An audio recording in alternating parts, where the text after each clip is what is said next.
Olá, queridos amigos e amigas, sejam todos muito bem-vindos ao ciclo de estudos da mediunidade do Conselho Espírita Internacional. Lembrando apenas que esse programa é iniciativa da área de estudos e prática da mediunidade do SEI, dedicada sempre a um estudo sério, responsável e fundamentado nas obras espíritas, sempre à luz da orientação dos espíritos superiores. O estudo é conduzido pelo nosso companheiro Jacobson Trovão, a quem agradecemos pela dedicação e profundidade. Jacobson, como você está?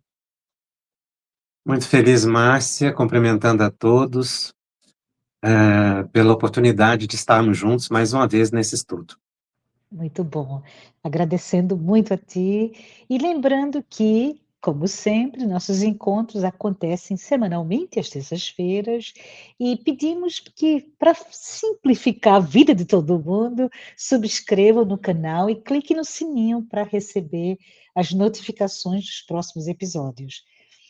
Durante o programa também você poderá enviar suas perguntas e realmente queremos enfatizar isso, não é, Jacobson? Porque transforma o estudo em algo super colaborativo. Então, use o QR Code ou mesmo pelo chat e elas serão coletadas e respondidas em um episódio especial.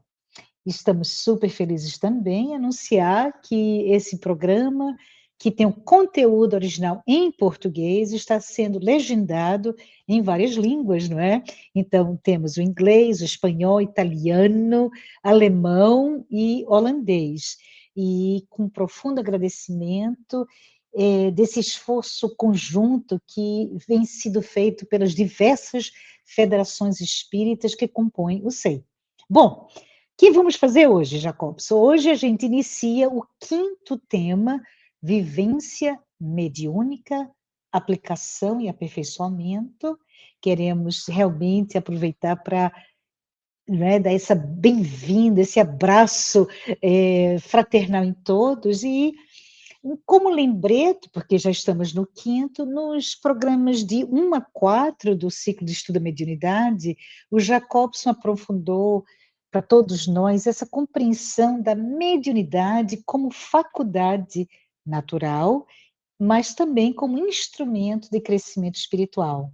Então, nós todos aprendemos com ele sobre os ascendentes espirituais da mediunidade, a gente refletiu sobre suas bases morais, educativas, não é, Jacobson? A gente analisou com Jacobson os êxitos, dificuldades, inclusive no exercício mediúnico, e Jacobson destacou com muita propriedade a questão da disciplina, do equilíbrio e da responsabilidade também. E, por fim, abordamos sobre a questão da mediunidade na infância e juventude, enfatizando realmente o reconhecimento, o acolhimento e, muito importante, a orientação segura para os nossos jovens e crianças. E compreendemos que nesses últimos temas, né, que o estudo da mediunidade deve sempre caminhar junto à renovação íntima do ser mortal. No episódio de hoje, o Jacobson estará iniciando o tema vivência mediúnica, aplicação e aperfeiçoamento. Obrigada mais uma vez, Jacobson, a palavra é sua. Obrigado, querida amiga. No ano de 1993, o médium Divaldo Pereira Franco psicografou uma mensagem extremamente importante no estudo da mediunidade da benfeitora Joana de Ângeles. A mensagem intitulada Vivência Mediúnica. Essa mensagem está no livro de mesmo nome, Vivência Mediúnica. Ela faz todo um arrazoado sobre a vivência na mediunidade enquanto prática em reunião mediúnica e também no cotidiano. E ela conclui a mensagem dizendo o seguinte: a vivência mediúnica saudável é consequência da conscientização do compromisso, que se adquire através do estudo da própria faculdade, da meditação acerca das suas finalidades, quanto da irrestrita confiança em Deus.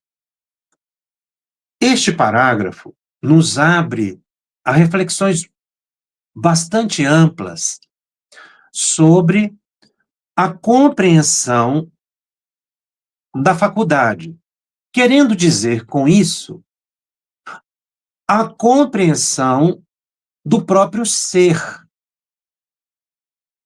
numa jornada de autoconhecimento. É isso que ela coloca. Então, ela condiciona o equilíbrio do indivíduo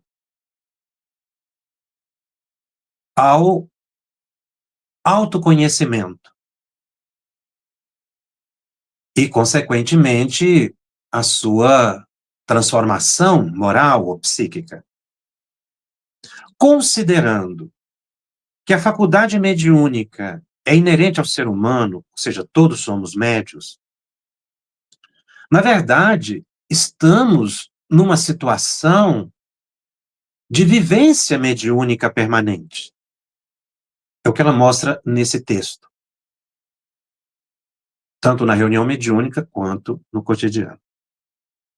Então, ela nos convida a conhecer um pouco mais da dinâmica do pensamento, do ser imortal, enquanto elemento de relação entre duas dimensões de uma mesma vida.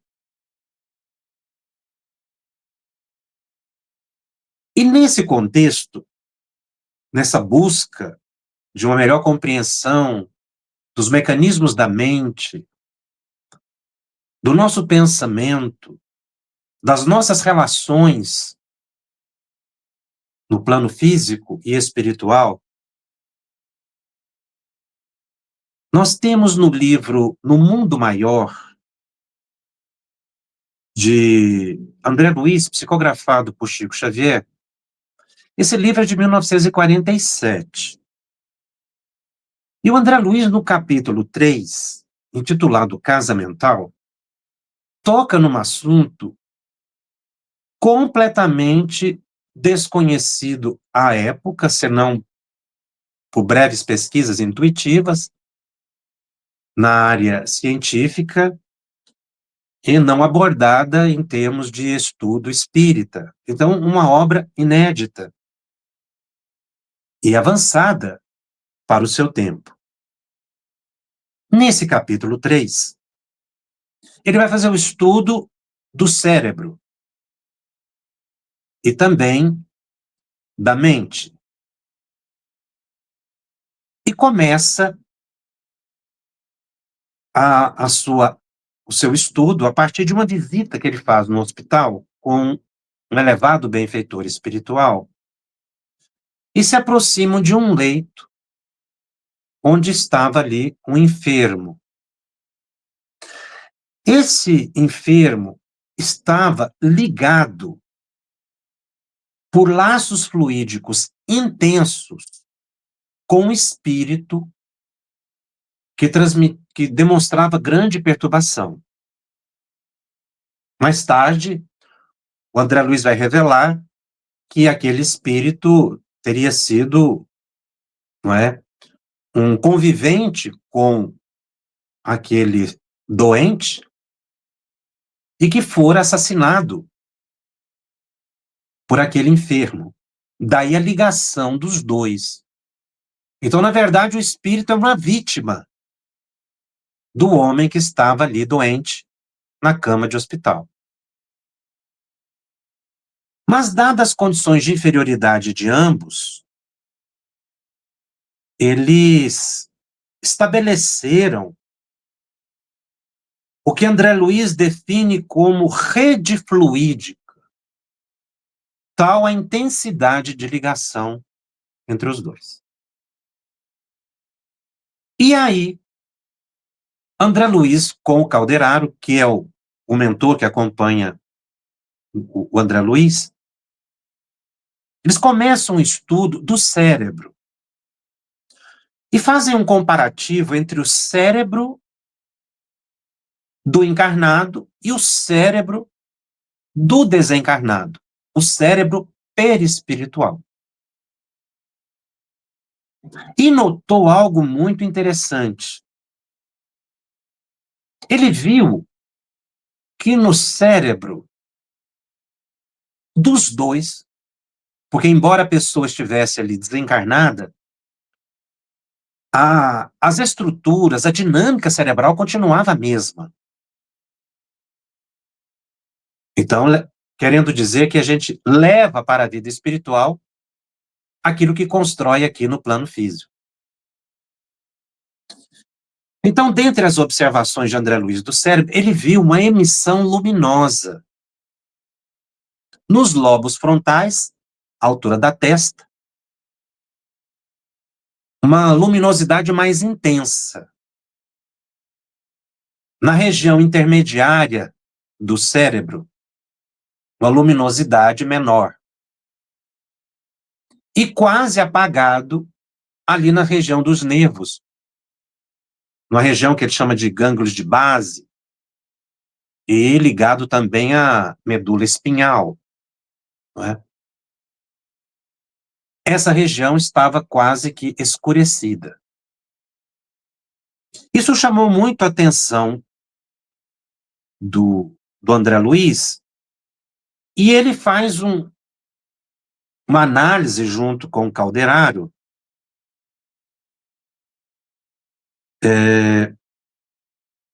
que nos traz importantes elucidações sobre o autoconhecimento. Ou seja, conhecer a nossa estrutura neurofisiológica e espiritual. Então, o Calderaro, para simplificar a análise e as explicações, ele cria uma metáfora. Ele faz a comparação do cérebro, essas três regiões, que seria o córtex cerebral, o córtex motor e os gânglios de base, e ali incluindo a medula espinhal. Ele faz uma comparação com um castelo de 3 andares. E aí ele vai colocar que na base,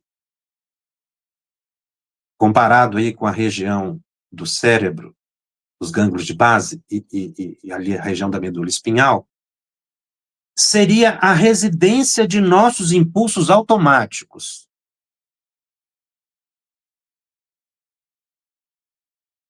No plano mediano, estaria ali o córtex motor.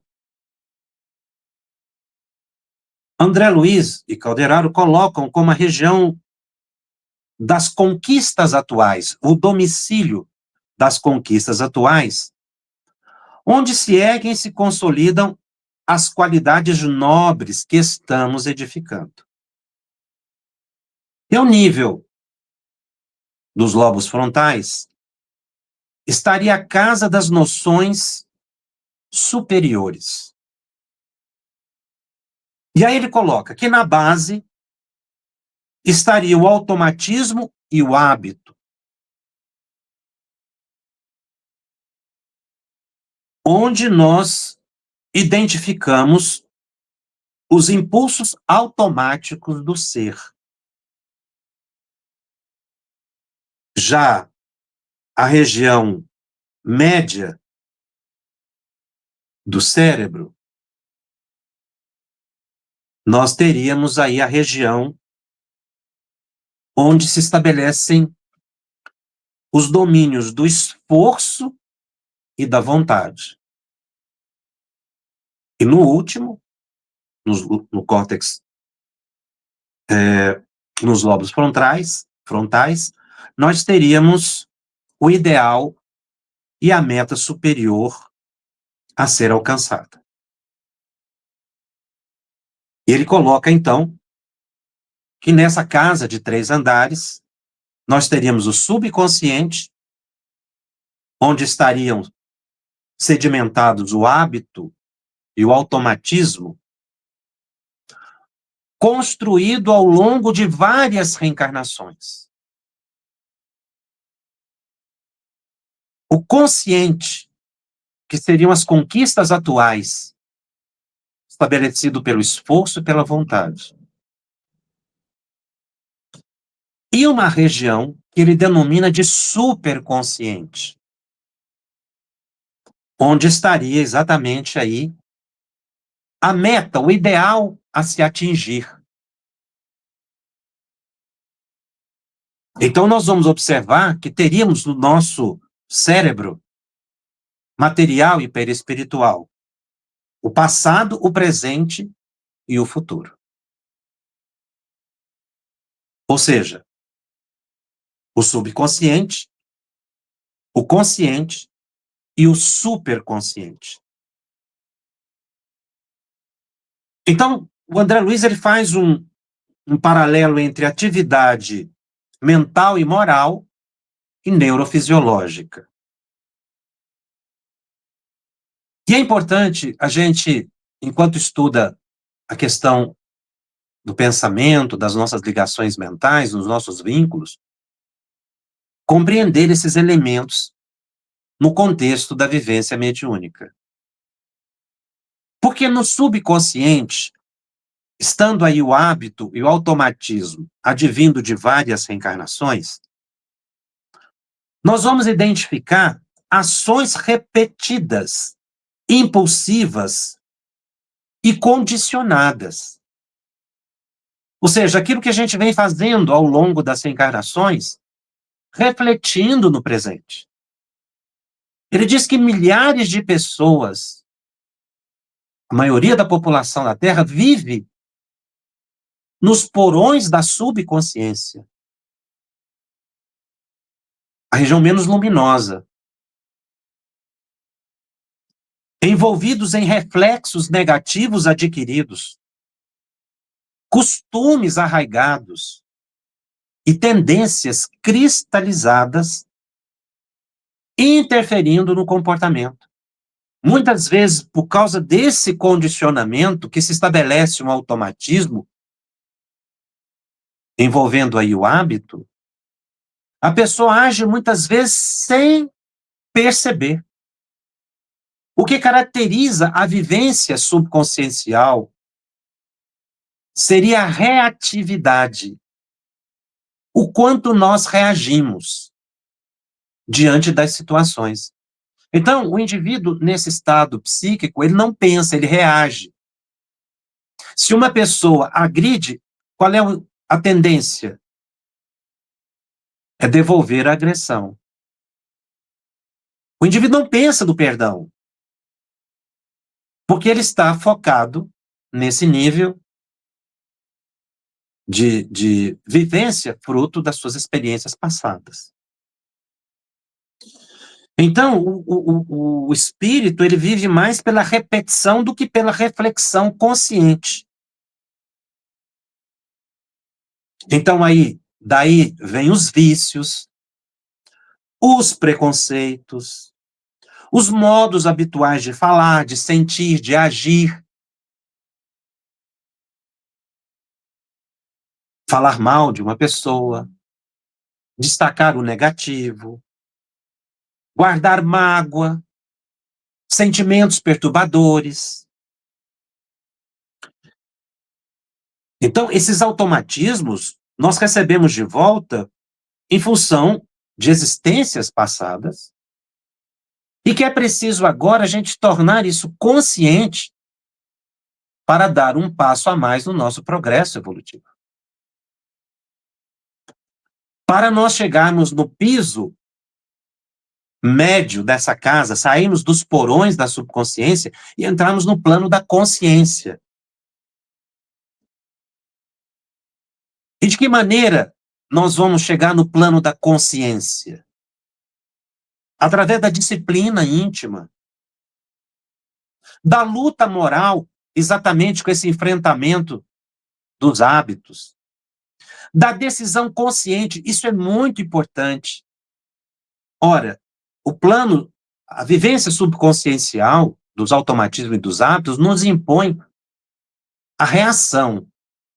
Quando a gente passa a viver a fase consciencial, a gente passa a raciocinar sobre o que faz. Uma pessoa me agrediu. Ao invés de reagir, a gente começa a pensar se devo ou não reagir. Quando a pessoa começa a refletir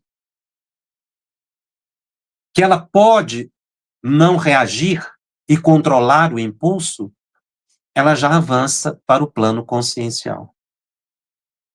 Então o indivíduo aí passa a ter um livre-arbítrio maior.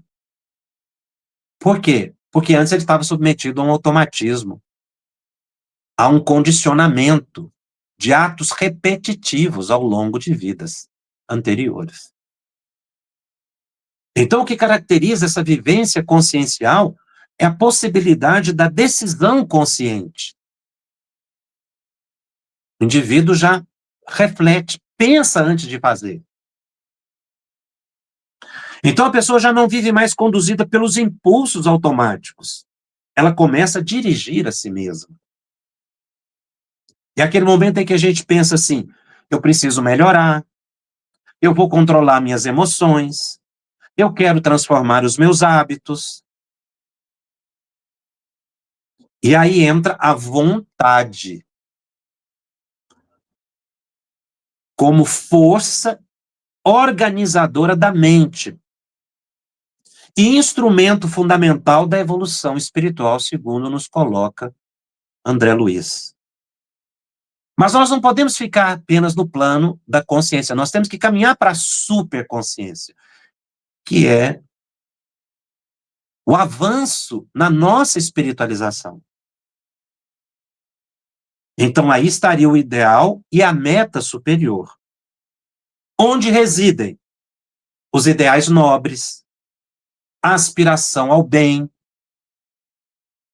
a espiritualização da consciência, o propósito superior da existência.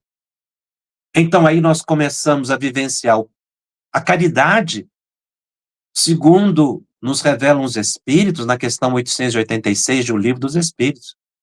Benevolência para com todos, indulgência para com as imperfeições dos outros e perdão das ofensas. É a vivência da superconsciência. E é interessante que é nesse estado psíquico que as nossas relações mediúnicas se sublimam. Porque nesses 3 níveis nós estamos lidando com a faculdade mediúnica.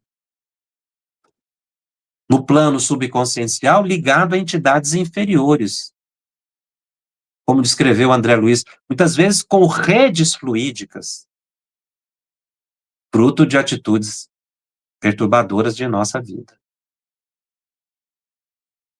No plano da vontade, da consciência, a gente começa a questionar os pensamentos que nos chegam. Antes não. Porque os nossos pensamentos se envolvem pelo condicionamento, pelo hábito. Então, o espírito emite um pensamento e a pessoa não reage, ela aceita. Quando o indivíduo está no plano consciencial, ele começa a questionar o que pensa. E no plano superconsciencial, o indivíduo se liga a uma faixa maior de espíritos superiores. Isso é autoconhecimento.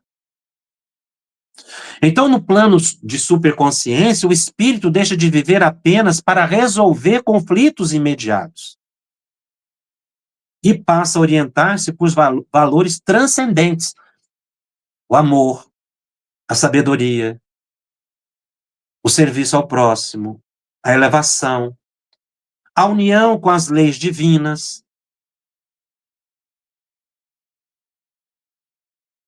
São esses ideais superiores que devem ser buscados na vivência mediúnica. Então, André Luiz mostra uma visão dinâmica da evolução humana, do automatismo ao despertamento da vontade consciente, caminhando para os ideais superiores. E é interessante como, nessa questão de evolução, de vontade, há uma pergunta no Livro dos Espíritos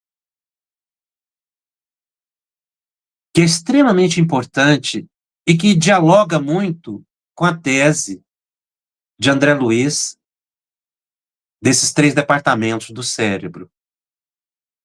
É a questão 910, quando Kardec faz a seguinte pergunta para os espíritos: o homem pode encontrar nos espíritos assistência eficaz para superar suas paixões? E os espíritos respondem: se pedir a Deus e ao seu bom gênio com sinceridade, os espíritos bons lhe virão certamente em auxílio, porque essa é a missão deles.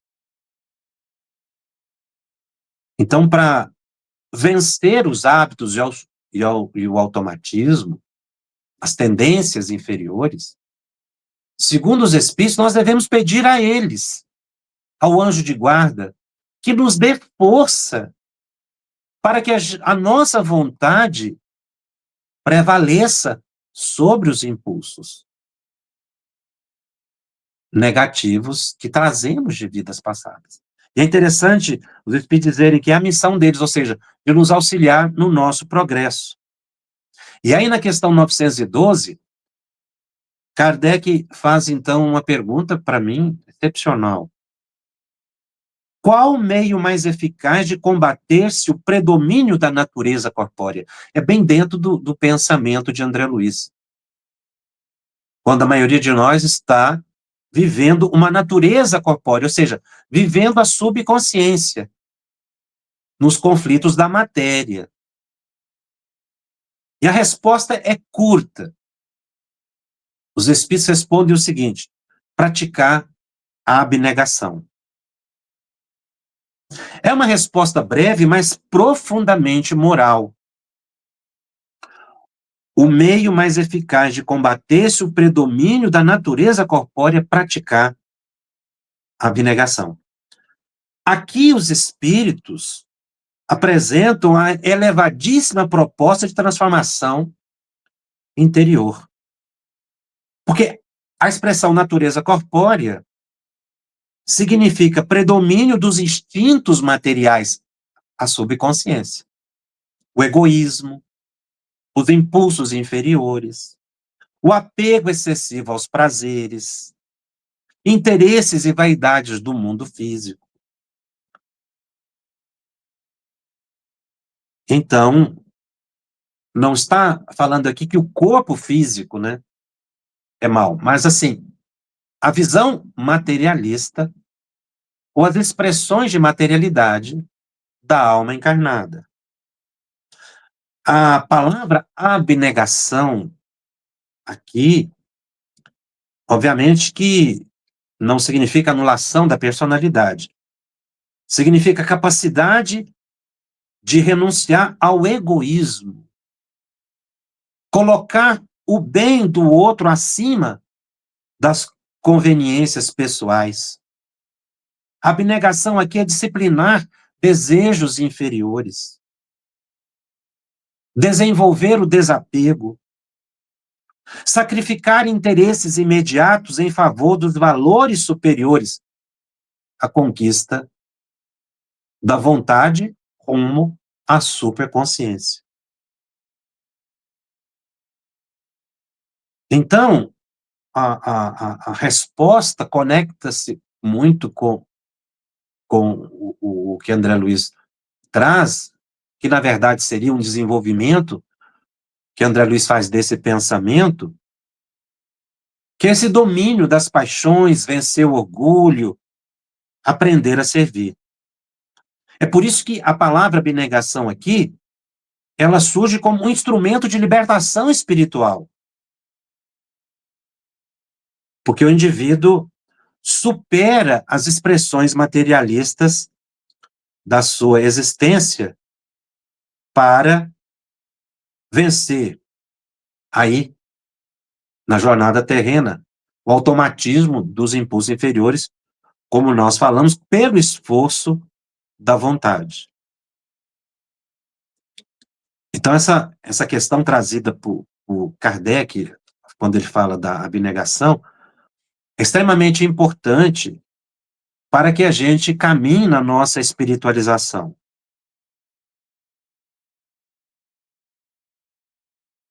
E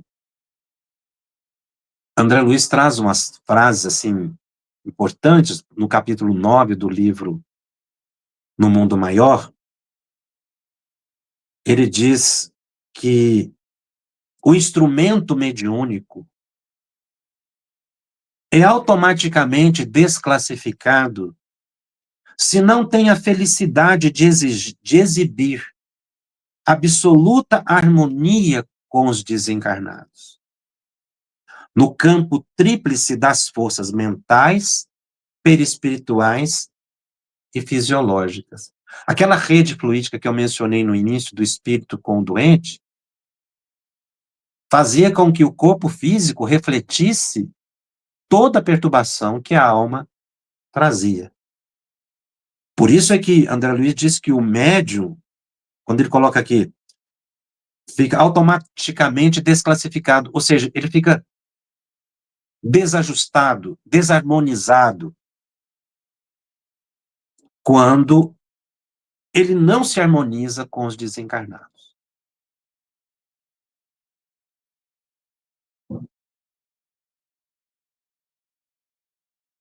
E aí ele desenvolve ainda o pensamento dizendo, para ser instrumento relativamente exato, é-lhe imprescindível haver aprendido a ceder. E nem todos os artífices da oficina mediúnica realizam, a breve trecho, tal aquisição, que reclama devoção à felicidade do próximo, elevada compreensão do bem coletivo, avançado espírito de concurso fraterno e de serena superioridade nos atritos com a opinião alheia. Então, nós devemos buscar moradia nos princípios superiores, para que a gente possa, inclusive, servir bem na mediunidade.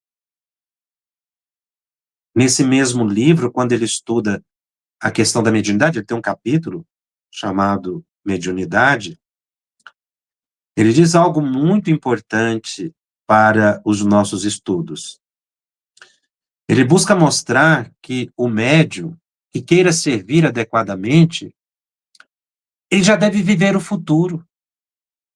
Porque quem não consegue vencer a si mesmo, dificilmente consegue servir adequadamente ao próximo. É a meta, é o ideal. Nós precisamos trabalhar para que isso venha a acontecer.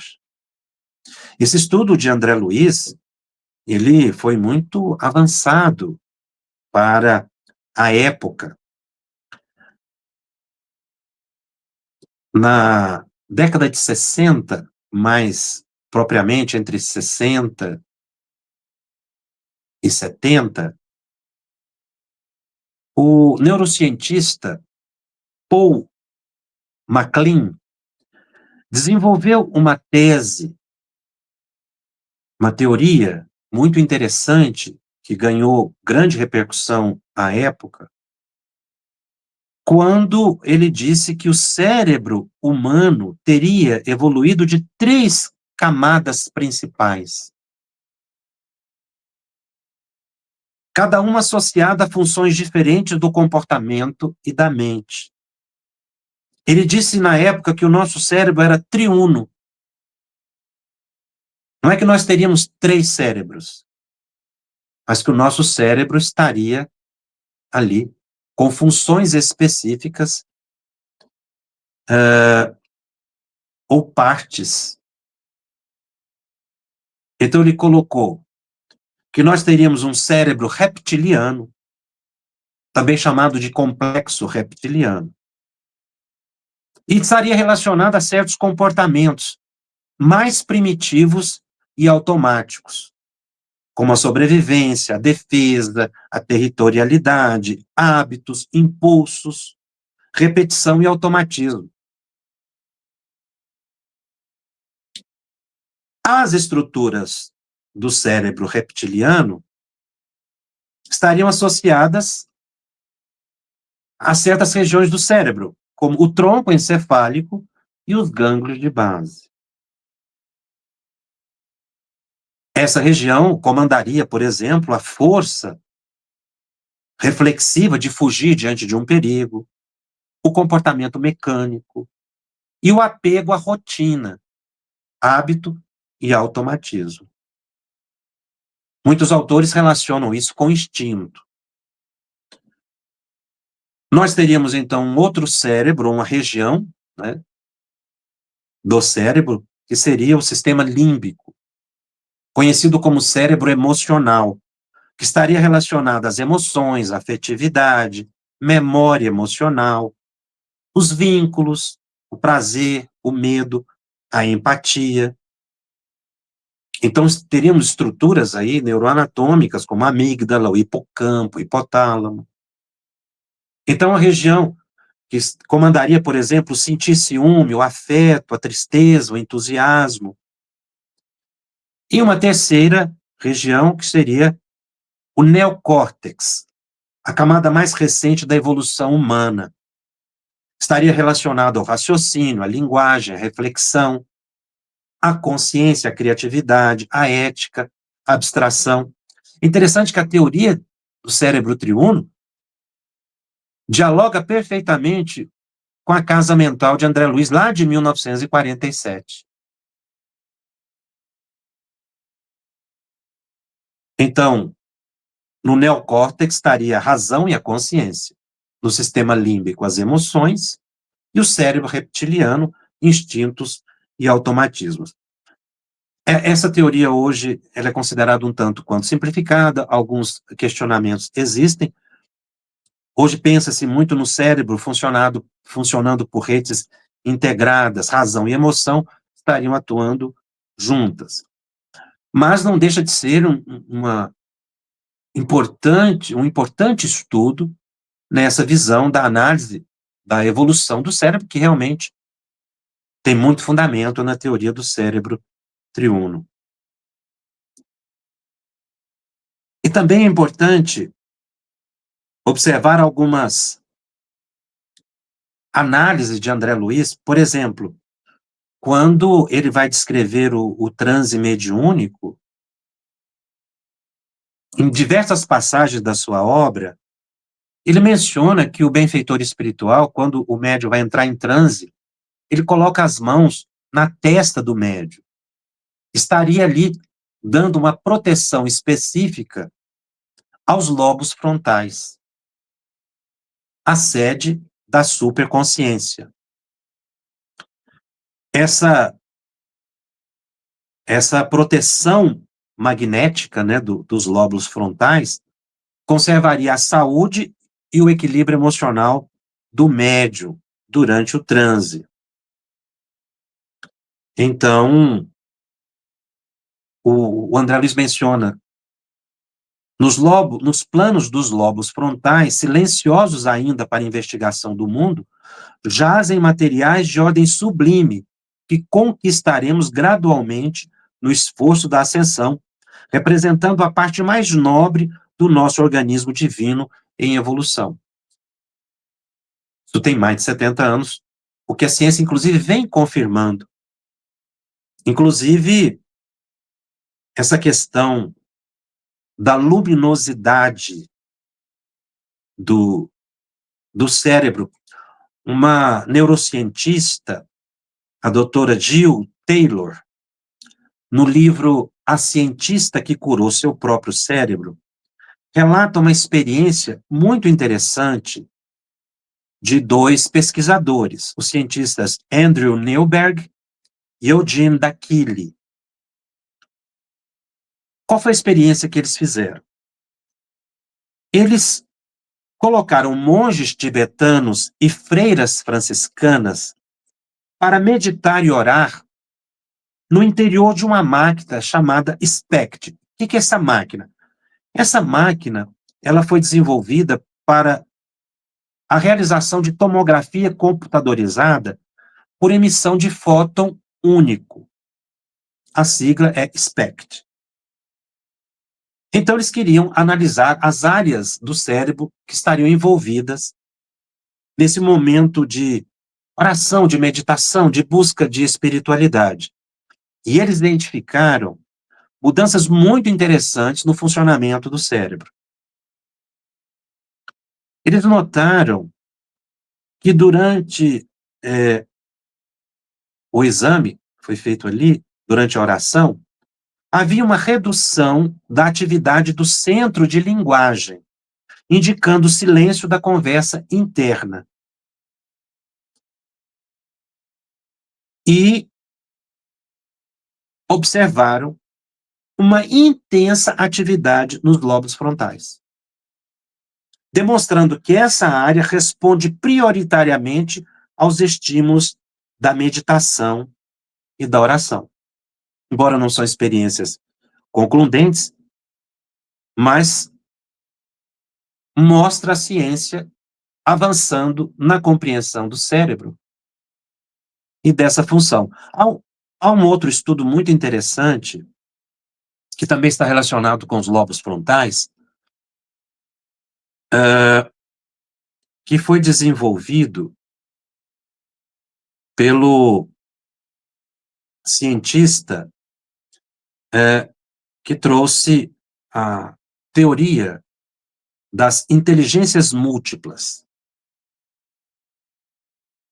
Ele, em 1995, publicou uma obra, o psicólogo norte-americano Howard Gardner.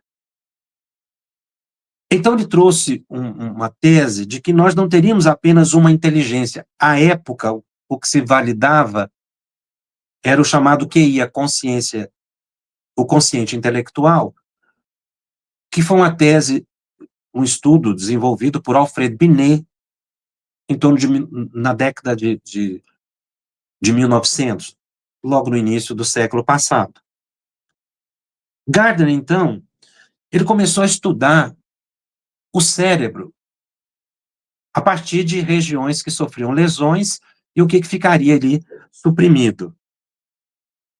Então, por exemplo, quando havia uma lesão nos lobos frontais, o indivíduo perdia a capacidade de relacionar-se com os outros e consigo mesmo, mas mantinha a habilidade lógico-matemática, que se localizaria em outra região do cérebro.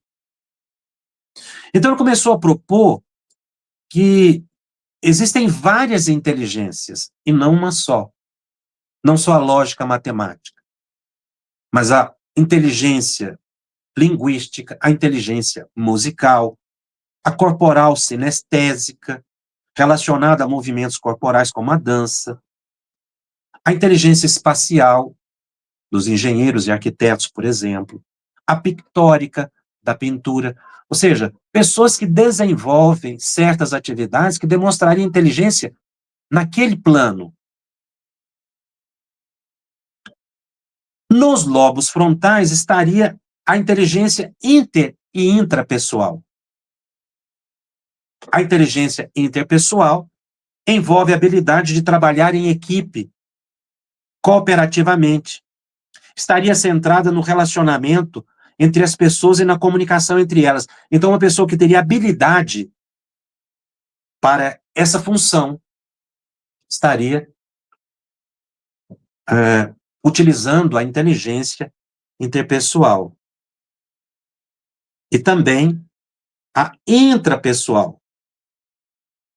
Estaria ligado ao humor, às motivações. Então, esse indivíduo com essa inteligência teria uma capacidade de tornar-se empático.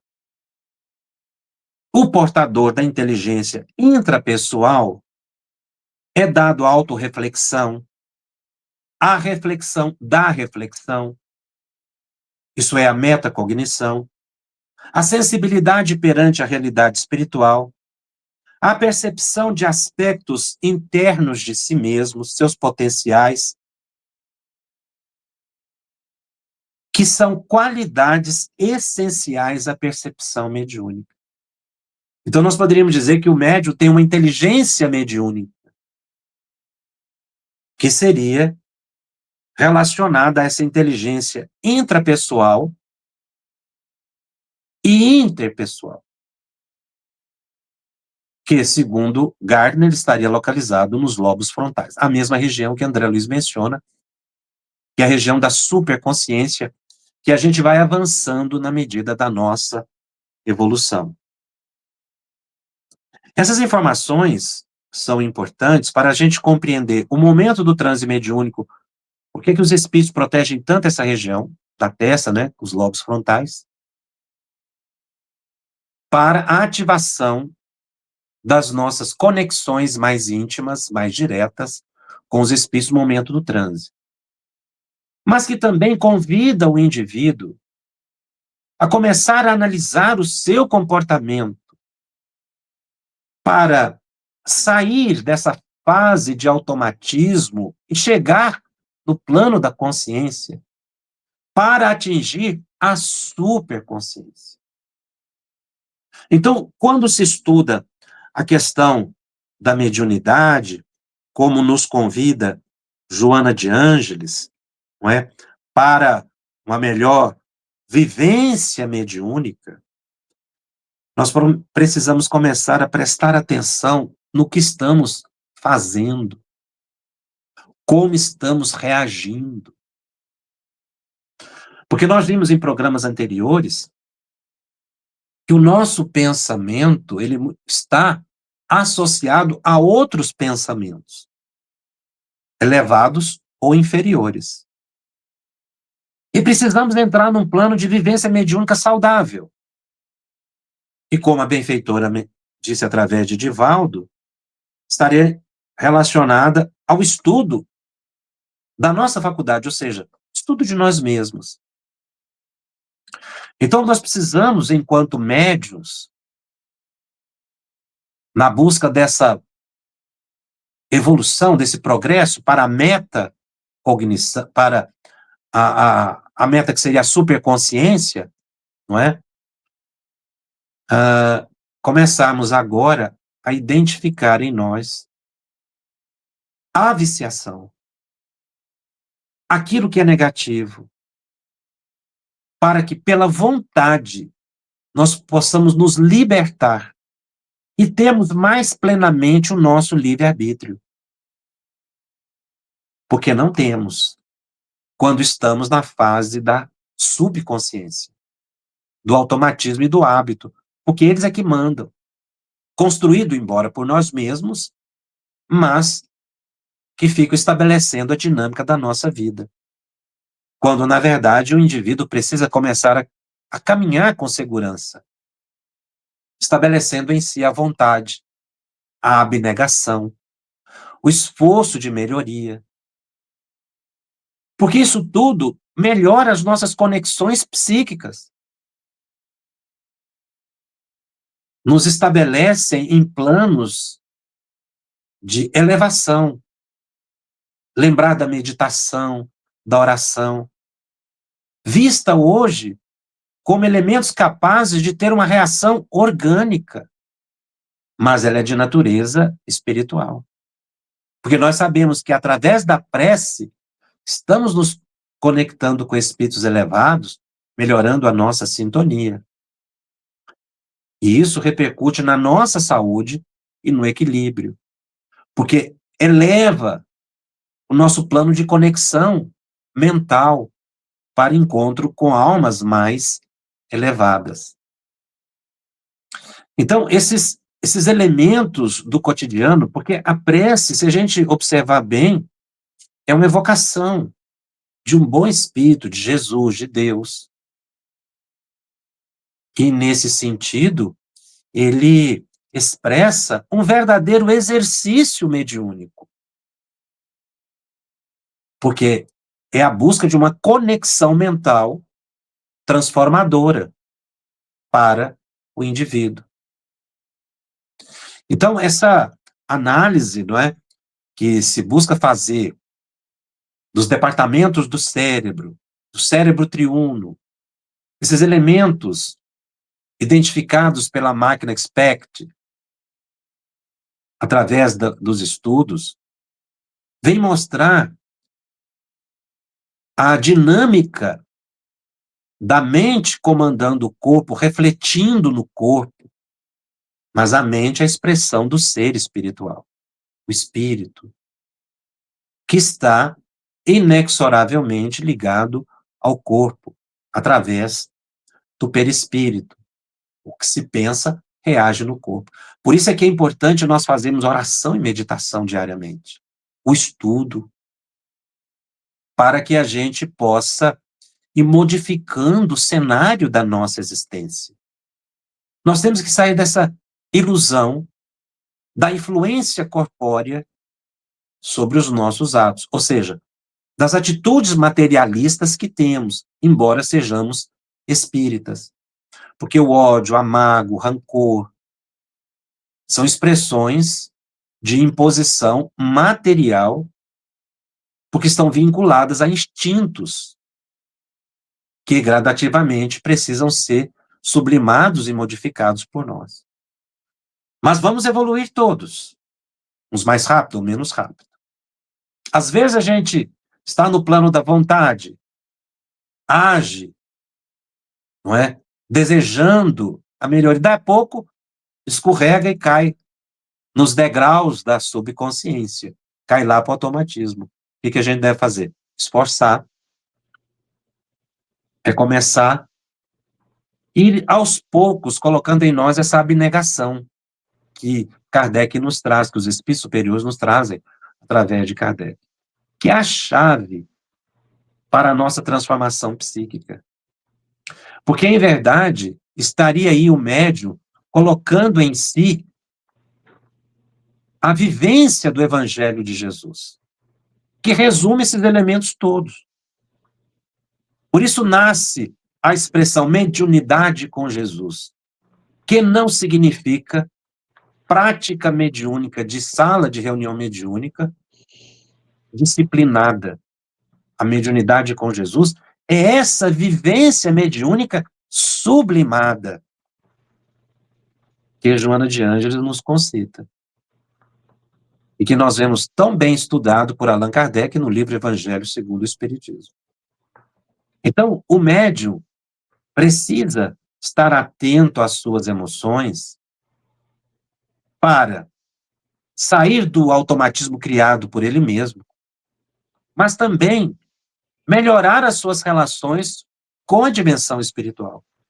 Nós vivemos em conflitos permanentes com a dimensão espiritual. Porque os chamados obsessores, como nós vimos no início do nosso estudo, são muitas vezes vítimas. Então há um conflito, um desajuste. Por isso André Luiz nos convida a um reajuste com a dimensão espiritual.